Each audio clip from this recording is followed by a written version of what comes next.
Dalam satu keluarga yang terdiri dari Maharaja, Jyoti dan Laksmi.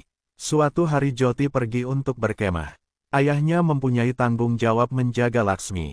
Hari itu Maharaja datang ke kantor polisi untuk melaporkan pencurian di rumahnya.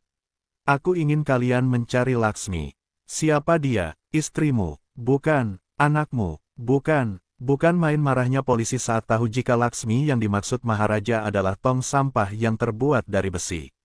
Dengan kesalnya polisi itu memukul Maharaja, menyuruhnya pulang tetapi Maharaja tidak mau. Terjadi keonaran di kantor polisi, hingga akhirnya kepala polisi datang. Maharaja pun mengulang lagi cerita bagaimana ia kehilangan Laksmi. Menurutnya Laksmi adalah dewi bagi keluarganya, karena telah menyelamatkan putrinya saat terjadi kecelakaan di rumahnya. Dengan konyolnya Maharaja menyuruh kepala polisi itu memindahkan kasusnya ke CBI jika kepolisian tidak bisa menangani. Hal ini membuat geram, kepala polisi langsung menggamparnya. Tiap kali ditolak, Maharaja tak bergeming. Polisi kemudian mau membantu ketika Maharaja menjanjikan upah Rp40.000 agar polisi setidaknya datang dulu ke rumahnya dan melakukan penyelidikan. Ketika polisi yang dengan malas-malasan dan datang sekadar formalitas menemukan buku tabungan Maharaja yang memperlihatkan saldo yang besar, serahkan separuh dari uang di tabunganmu jika tong sampah mau ditemukan, ujar si polisi. Lumayan, separuh tabungan itu senilai Rp700.000. Maharaja menyanggupi, barulah polisi sedikit lebih serius melakukan pencarian tong sampah. Sekilas, tampak ia tengah dibodohi sementara polisi bukannya mencari Laksmi, tapi bergerilya mencari pengrajin atau penjual tong sampah yang sama persis dengan milik Maharaja. Sementara Maharaja tampak gelisah kehilangan Laksmi, ditambah lagi putrinya yang menanyakan keadaan Laksmi. Maharaja tak bisa berkata-kata atas pertanyaan putrinya. Ia terlalu lama menunggu hasil dari polisi tapi tiada hasil. Maharaja berusaha mencari tahu sendiri di mana Laksminya hingga ia bertemu dengan sekelompok bandit yang mengeroyoknya. Mereka memukuli Maharaja hingga babak belur. Pertumpahan darah terjadi demi sebuah tong sampah, ternyata itu hanya ilusi saja. Di sisi lain oknum polisi bernama Selvam yang haus keserakahan merampok dan membunuh, ia sayang dengan keluarganya terutama dengan anaknya. Dalam acara ulang tahun putrinya, istrinya memintanya merapikan jenggotnya.